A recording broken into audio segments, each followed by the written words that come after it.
ہے. ذرا financial side پہ بات کر رہے ہیں, اسٹیل مل کے فائنینشیل سائڈ کی بات کی ہے تو اس کے بعد بات کرتے ہیں IMF نے پاکستان کی معیشت کے لیے 5 خطرات کی نشاندہی کر دی ہے, جس کے اندر سے وہ ایسی چیزیں ہیں جس کے بارے میں اس حکومت نے بڑا بڑھ چڑھ کر کہا تھا کہ ہم اس معاملے پہ بڑی اچھی کارکردگی کر رہے ہیں. اچھا, اس کے اندر سے جو 5 چیزیں ہیں اس کے اندر دہشت گردی ہو گئی, روپے کی قیمت میں قدر, ایک تو روپے کی قیمت میں قدر میں کمی جو ہے اس کے حوالے سے اسحاق ڈار صاحب نے تو کہا تھا کہ ہم لوگ روپے کو سٹیبل رکھیں گے, 100 سے نیچے ڈالر رہے گا. دوسرا یہ فورن ریزروز کی بات, سہیل صاحب یہ فورن ریزروز تو بڑے بھرے پڑے ہیں, چاہے قرضے سے ہی بھرے پڑے ہوں. یہ اسحاق ڈار صاحب تو بڑا خوش ہوتے ہیں. دیکھیے جب ہمارے فائنینشیل سیکٹر کے اندر یا ہماری اکانومی کے اندر ایک بنیادی اس کے اندر ایک ویکنس اگر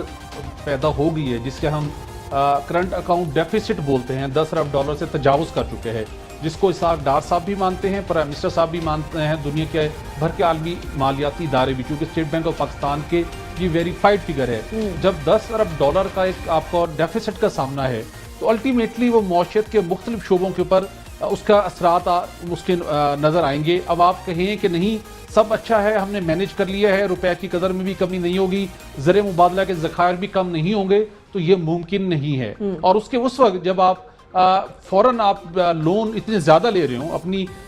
لمٹ سے آپ اس کو ایکسیڈ کر رہے ہوں, اس کے باوجود آپ کہیں IMF نے اس سے پہلے جو اپنی رپورٹ تھی اس کے اندر کچھ انہوں نے تھوڑی سافٹ لینگویج کے تحت انہوں نے معیشت کی جو ہماری جو پکچر تھی انہوں نے پورٹرے کی تھی, لیکن اس مرتبہ IMF نے بڑے اوپنلی ان تمام ایریاز کو ہائی لائٹ کیا جس کی وجہ سے معیشت کو مشکلات کا سامنا ہے, اور جس کے اندر بتایا گیا کرنٹ اکاؤنٹ ڈیفیسٹ, جس میں بتایا گیا ہے ہمارے زر مبادلہ کے تیزی سے کم ہوتے ذخائر, اس کے ساتھ روپے کی قدر میں کمی, دہشت گردی ایک بڑا چیلنج قرار دیا گیا. اور اس کے بعد IMF نے اس بات کی طرف بھی نشاندہی کی ہے کہ اب آئندہ سال کے اندر الیکشنز ہیں, میں بھی کوئی صورتحال تبدیلیوں پہلے بھی ہو سکتے ہیں, لیکن جب بھی الیکشن ہوتے ہیں اس سے پہلے جو بھی فیڈرل گورنمنٹ ہوتی ہے وہ پیسوں کا قومی خزانے کے اندر موجود سسٹم کا, فائنینشیل سسٹم کو ایک سائڈ پہ رکھتے ہوئے بے تحاشا خرچ کرتی ہے. آپ کا بجٹ ڈیفیسٹ بڑھتا ہے, آپ کی غیر ضروری جو خراجات ہوتے ہیں وہ بڑھتے ہیں, اور معیشت کی حالت اور خراب ہوتی ہے. اس کے ساتھ IMF نے اپنی ریویو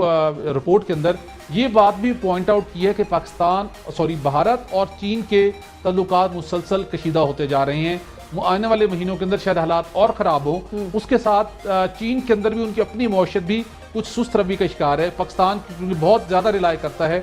چائنا کے اوپر, اس کے اثرات بھی پاکستانی معیشت پر پڑیں گے. پاکستان اس صورتحال سے نمٹنے کے لیے تیار رہے. اور دوسری جانب اب جس IMF نے ساری پکچر پورٹرے کی ہے, جو ان کا فوکس ہے کرنٹ اکاؤنٹ ڈیفیسٹ, جو ان کا فوکس ہے زر مبادلہ کے ذخائر,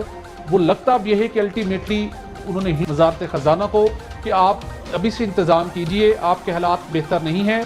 کس ملک سے, کس ادارے سے, IMF سے, کسی سے بھی آپ نے کون سا نیا پلان لینا ہے ابھی سے تیاری کر لیجئے. موجودہ اسٹریٹجی کے تحت, موجودہ پلان کے تحت آپ اپنی اس اکانومی جو پیس ہے, جو آپ GDP کی گروتھ ایکسپیکٹ کر رہے ہیں, وہ انٹیکٹ نہیں رہ پائے گی.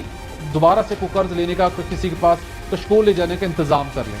کشکول تو توڑنے کی باتیں ہو رہی تھی راؤ صاحب کہ 2018 میں کشکول توڑ دیا جائے گا, کوئی آگے سے کوئی قرضہ نہیں لیا جائے گا. پہلے تو یہ سوال مائنڈ میں آتا تھا کہ ابھی جو قرضے لیے ہوئے ہیں ان کو کیسے پے آف کیا جائے گا, کیا کوئی لانگ ٹرم پالیسی ہے یا نہیں ہے. لیکن وہ جو وعدے پہلے بھی کیے جائے, دعوے کہہ لیجیے ان کو, جو دعوے پہلے بھی کیے گئے